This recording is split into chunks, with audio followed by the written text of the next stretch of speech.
Bonjour, bonjour, bonjour. Aujourd'hui, nous sommes le 10 octobre 2024 et j'ai 34 ans depuis minuit et demi en fait cette nuit. Voilà, c'est parce que je crois que je suis né à minuit et demi ou à minuit 25. Je compte toujours parce que mon petit frère il est soit né à 9h25, soit né à 9h30. Bref, je crois que moi je suis né à minuit 30. Bon anniversaire moi déjà. Vraiment, on va commençons par le commencement. Je pense qu'on se donne pas assez de crédit dans notre vie. C'est la première leçon que je vais donner dans cette vidéo.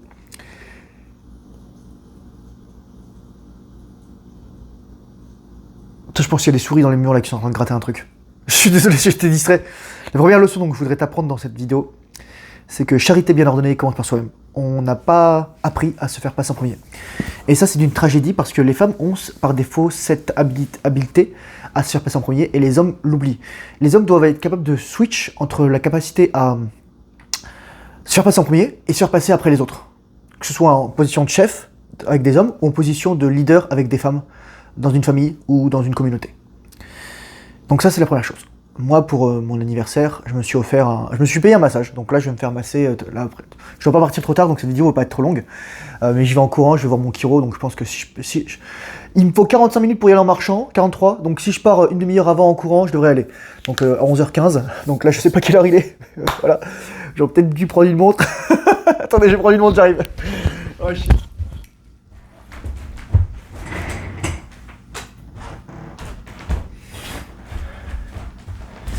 C'est bon, le vrai, bon, j'ai 25 minutes pour raconter des conneries. Allez, c'est parti. Donc, c'est ça la première chose.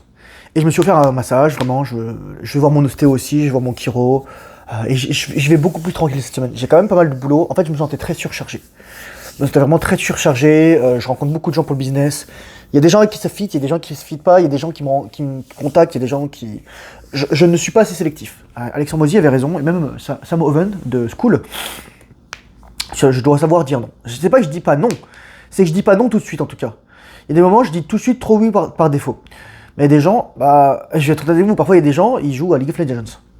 Donc il y a déjà pas un bon fit entre nous, tu vois. Où il y a des gens, ils sont pas en rétention depuis assez longtemps. Genre, ils sont en rétention depuis une journée.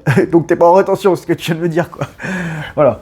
Moi, je pense qu'on peut commencer à parler de rétention. Allez. Une semaine passée, 2 semaines, c'est limite. Allez, un mois. Tu vois, je vais être gentil avec toi. Je te laisse un mois, t'as 30 jours pour arrêter de te palucher. Et voilà. Et donc moi, là, ça fait quelque chose comme 900... Alors, je sais que ça fera 1000 jours le 5 novembre. Donc là, vu qu'on est le 10 octobre, 26 plus 5, ça fait 31, donc je suis à 969 jours. Ouais, c'est un truc comme ça. Ouais, c'est ça. Attends, je dis de la merde. 26. Mais non, 26, 21, donc il y a 26 jours. Donc je suis à 974. Putain, je suis nul en maths, je viens de me réveiller. Donc voilà. Et j'ai fait une expérience assez intéressante récemment et je vous en parle ici. Je considère que la rétention séminale, c'est un peu comme les psychédéliques. Là, j'étais en train de me faire un chèque de prot et je repense à ça. Pourquoi je vous dis ça? Parce que c'est différent pour tout le monde. Mais c'est vraiment tellement différent pour tout le monde parce qu'on a vécu tous différents. Mais c'est un voyage. Alors, je dirais même plus, c'est un périple.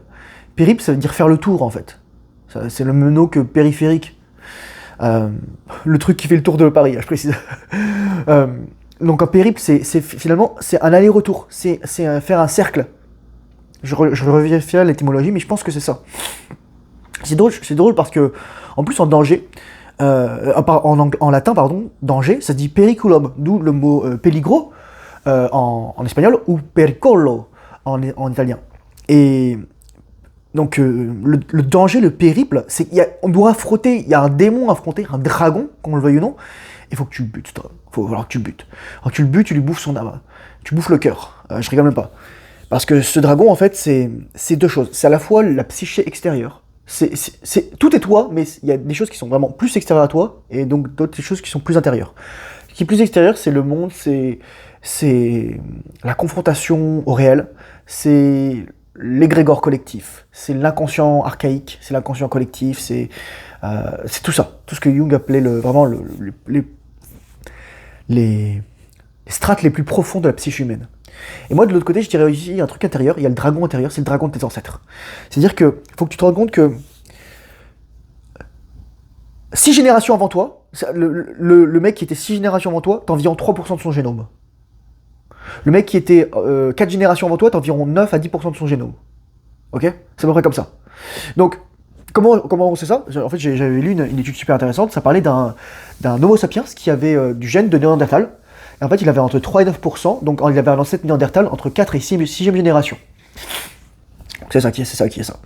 Je suis désolé, l'appareil photo il est pas très droit et là le truc il tient pas très bien. Attendez. Voilà, enfin le téléphone. Voilà. Je pense que c'est un peu plus droit là. Voilà. Désolé. Comme ça on voit un peu plus droit. Et donc en fait t'as encore tes ancêtres qui vivent à travers toi. Et tes ancêtres, ils avaient encore leurs ancêtres qui vivaient à travers eux. Et donc probablement il y a des choses que tes ancêtres ils ont pas réglées. Là je suis en train de finir Daniel Flomenbaum, Femme désirée, femme désirante, et elle parle de ça. Elle dit que les femmes sont fortement imprégnées par leurs ancêtres féminines, mais aussi masculins, d'il y a 3, 4 générations. Donc ton arrière-grand-mère, ton arrière-arrière-grand-mère. Et tu peux pas ne pas prendre en compte ça. C'est pour ça que souvent on dit, on croit qu'on est le maître dans notre psyché, etc. Mais en fait, tes ancêtres ils te parlent à toi vers toi. Tes ancêtres ils sont encore vivants. Ils sont plus vivants en tant que personne, ils sont vivants en tant qu'information. Et donc parfois, lorsque tu as des souvenirs, des émotions. Putain les gars, je suis désolé, je suis un peu obsédé là avec le truc. Ça devrait être bon là. Lorsque tu as des émotions, lorsque tu as des ressentis, lorsque tu as des déjà-vus, lorsque tu as des intuitions, lorsque tu as des choses qui attirent ton attention, c'est peut-être tes ancêtres aussi, tu vois, qui te parlent à travers ça. Ah, c'est ça. Donc, l'expérience intéressante que j'ai faite, et je vais vous en parler. Je voulais me mettre à la boxe en privé parce que j'avais envie de progresser plus vite. Donc, j'ai pris un cours de boxe en privé, mais très mauvais fit. Je le dis tout de suite. L'entraînement s'est bien passé, mais le fit avec l'entraîneur s'est très mal passé. On n'est pas du tout sur la même longueur d'onde, on n'est pas du tout au même niveau, je dis. D'ailleurs, là, je lui ai mis une épreuve formelle. J'en parlerai lorsqu'elle sera résolue, cette épreuve. Mais je lui ai mis une épreuve formelle dans la gueule alors que, voilà, le mec, il est censé être quand même plus développé que moi dans certains aspects. Et on va voir donc ce qui va se passer. On va voir ce qui va se passer. Mais ce que je voulais vous dire surtout, c'était que je me suis rendu compte que je ne savais pas boxer. En fait, je sais taper. Je sais faire des trucs, etc. Mais j'ai pas le détail. Le diable se niche dans les détails, on dit en français.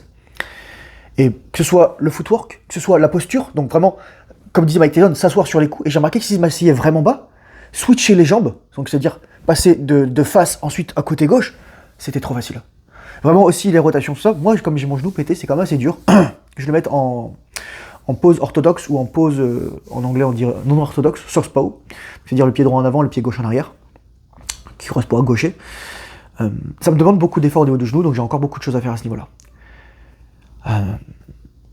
Donc voilà, c'était vraiment ce qui s'est passé, je me suis rendu compte. Et là, en plus, je suis allé à la boxe hier soir. Donc j'ai fait ça hier matin, hier midi, j'ai fait ça à la boxe. Je suis allé m'entraîner une deuxième fois à la boxe hier soir. Et je voyais que les gens, ils savent pas boxer. Ils savent pas mettre leurs pieds. Ils savent pas générer de la puissance à partir du sol. Ils savent pas être stable, ils savent pas être ancrés.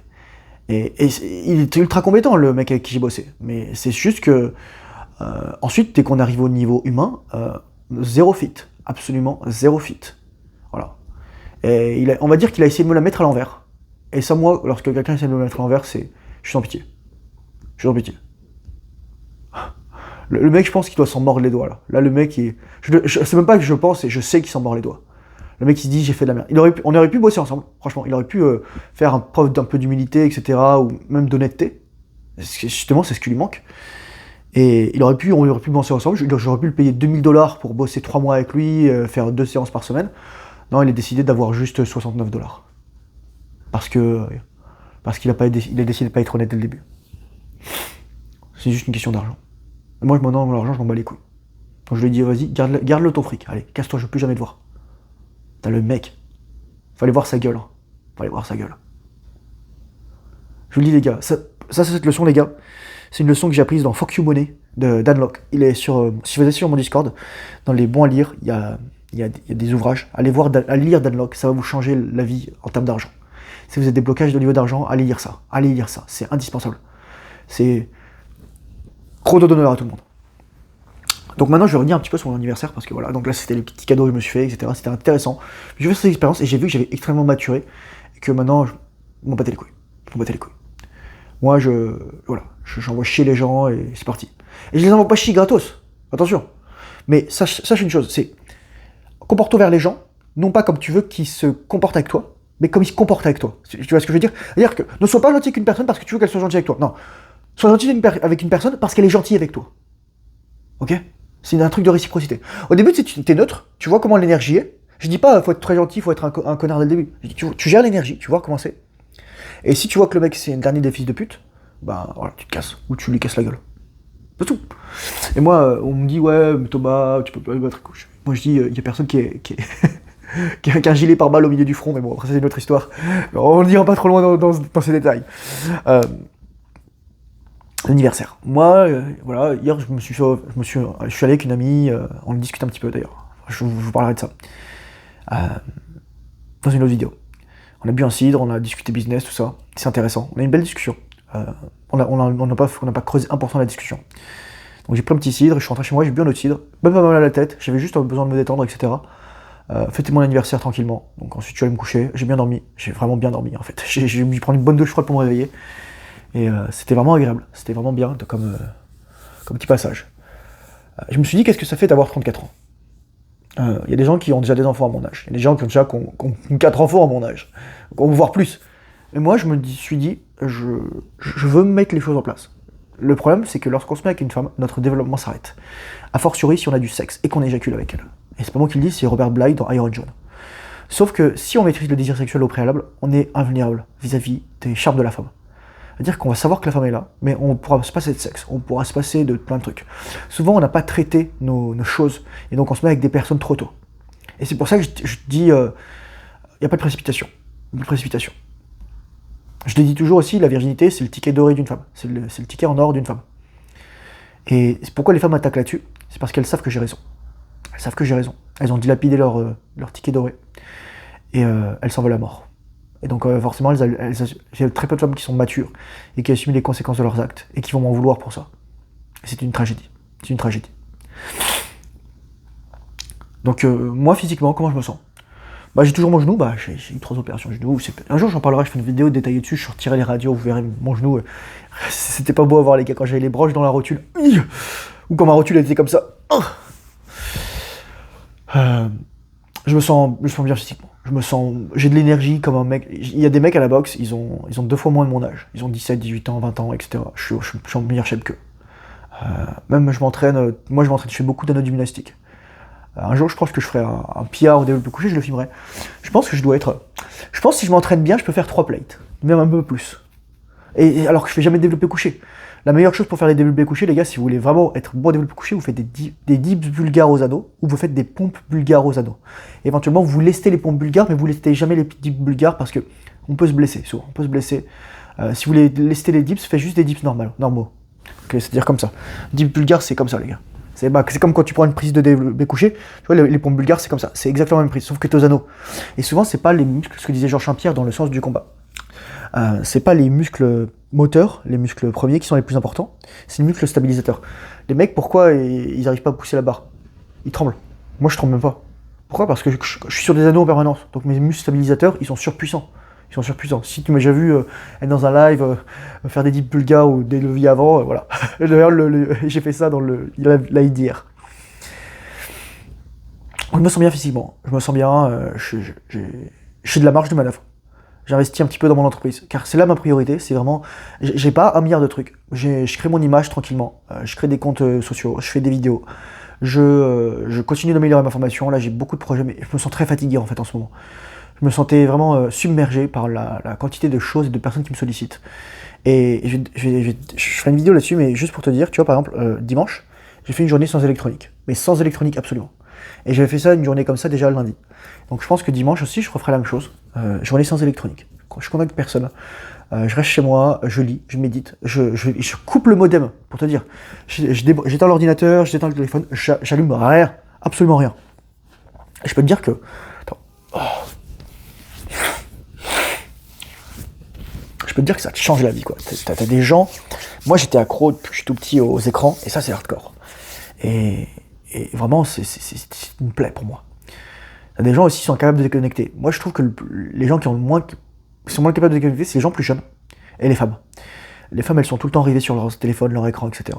Donc moi, je vais te dire une chose. Je vais dire, mais c'est vrai, parfois, les pick-up artists, etc., disent ça. Une femme, elle a toujours son téléphone sur elle. Si tu lui envoies un message et qu'elle te répond pas tout de suite, soit elle est authentiquement occupée, soit elle s'envoie les couilles de toi. C'est la vérité. C'est la vérité.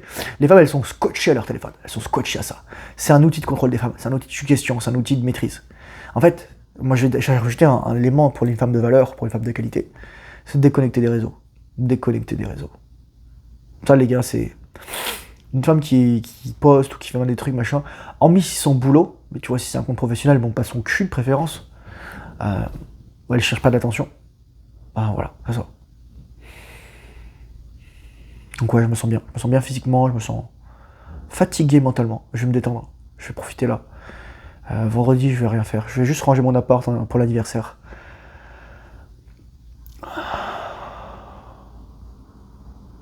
Ouais.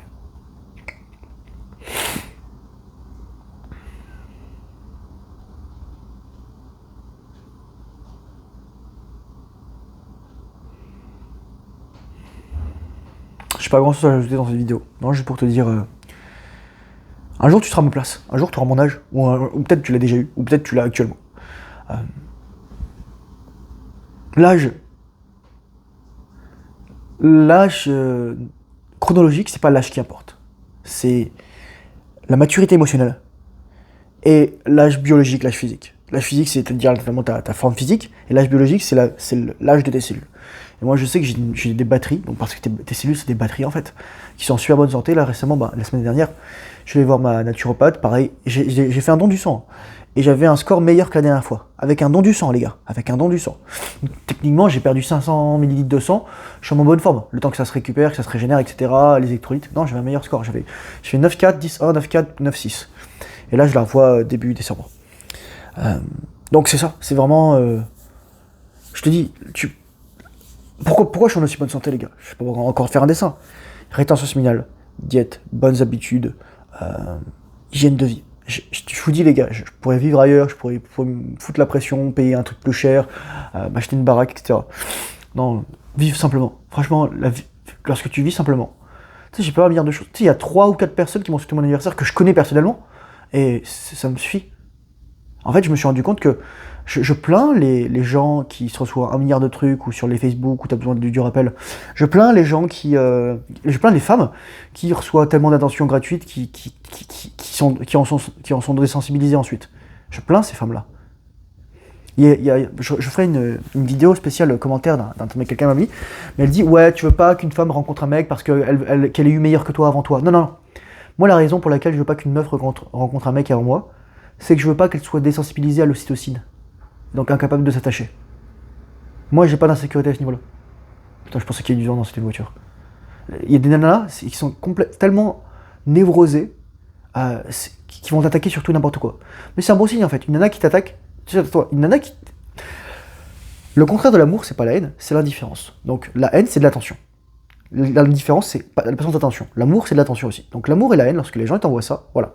C'est juste que c'est perverti. Comme il le dit dans les 4 accords Toltec, les gens qui envoient de la haine, c'est juste de l'amour qui a été distordu, qui est perverti. Ça veut pas dire que tu dois l'accepter, ça veut pas dire que tu dois te dire amen à tout, mais ça veut juste dire qu'en fait, les gens, ils apprécient quelque chose en toi, mais ils sont tellement blessés dans leur ego, tellement blessés dans leur âme, qu'ils sont incapables de dire merci. Donc pour te dire merci, ils vont t'insulter. C'est leur façon de te donner de l'attention. Ouais. Mais donc...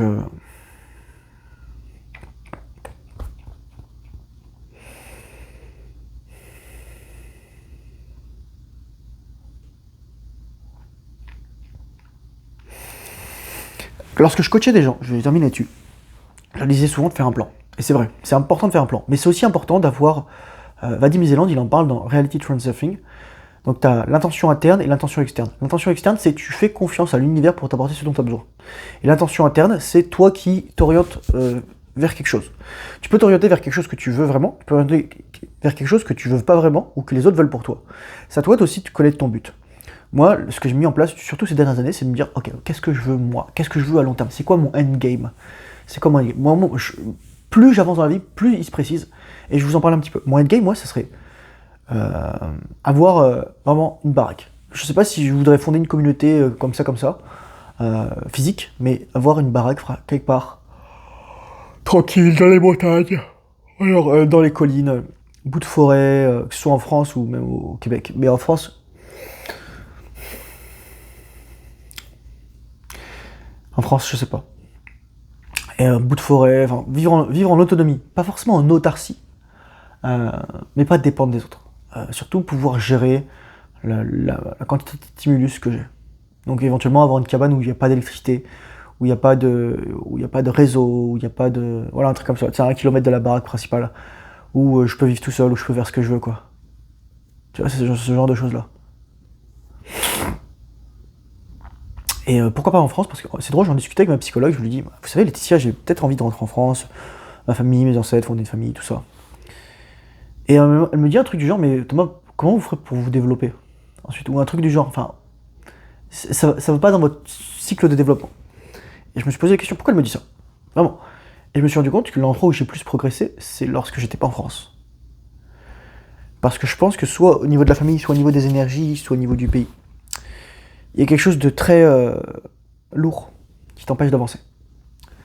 Même si j'adore mon pays, j'adore mon histoire, etc. Mais, bah, d'ailleurs, quand on le voit ici aussi, le Québec c'est aussi mon pays, c'est aussi mon histoire, même si ça a divergé. Et je vais faire un aparté ici, je fais, les gars, est-ce que vous avez pris la colonisation du Québec et de l'Amérique du Nord en histoire? Non. Vous vous rendez compte à quel point on est matrixé? On est matrixé, et pourtant moi je me souviens pratiquement de tous mes programmes, etc. J'écoutais bien, etc. On n'a jamais parlé de ça, on n'a jamais appris ça. Parce que je pense qu'il y a des gens qui veulent pas que tu connaisses ton héritage, tes ancêtres, ou même soi-disant que la colonisation c'est mauvais. Bah peu importe en fait, c'est juste un fait, c'est arrivé. Et ouais, après les gens ils sont pas d'accord, et ensuite il y a des trucs, etc. Il y a des blessures, peu importe, on s'en bat les couilles, c'est juste un fait. Et les gens qui disent, voilà, moi je m'en fous. Et les gens ils vont dire, mais Thomas, c'est un truc blanc, colonial. Je fais, écoute mec, moi mes ancêtres ils se sont fait coloniser par les Français en 1860. Donc voilà, avant que la plupart des pays d'Afrique subsaharienne. Et même en fait avant la Tunisie et avant le Maroc. Oui, c'est comme ça que s'est passé l'expédition du Tonkin, les gars, si vous ne connaissez pas. Et ouais, Tonkin, Adam Ponchinchine. Et donc j'en connais un petit rayon, quoi. Bon, voilà, donc, restez humble, s'il vous plaît. Donc une histoire de colonisation. Mais pourquoi je dis ça? Parce que tu connais ton histoire. Et surtout, la plupart du temps, elle est idéologique, l'histoire. L'histoire, c'est un enjeu, c'est un champ de bataille. C'est le vainqueur qui écrit l'histoire. Et c'est le vainqueur pas seulement du combat physique, c'est le vainqueur du combat idéologique. Moi, je suis pas là pour m'engueuler avec les gens, vous faites ce que vous voulez, voilà quoi. Je vous le dis juste, je vous donne des faits, et si vous n'êtes pas d'accord, vous n'êtes pas d'accord. Mais voilà, c'est ça.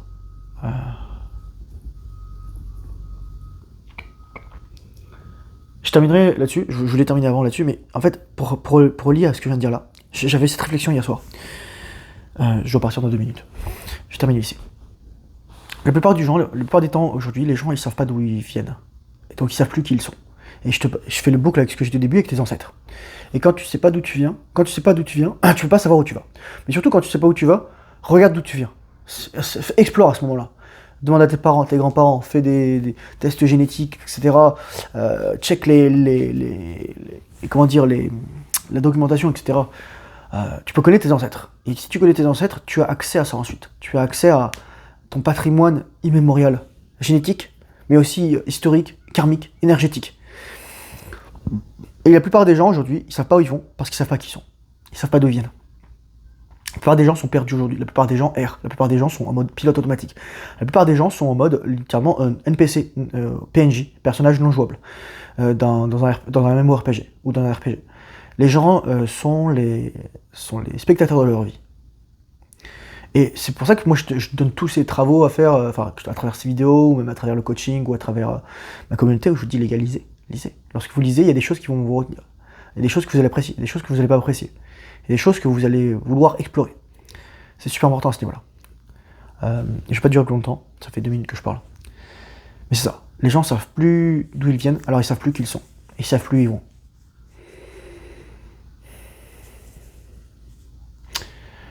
Ouais.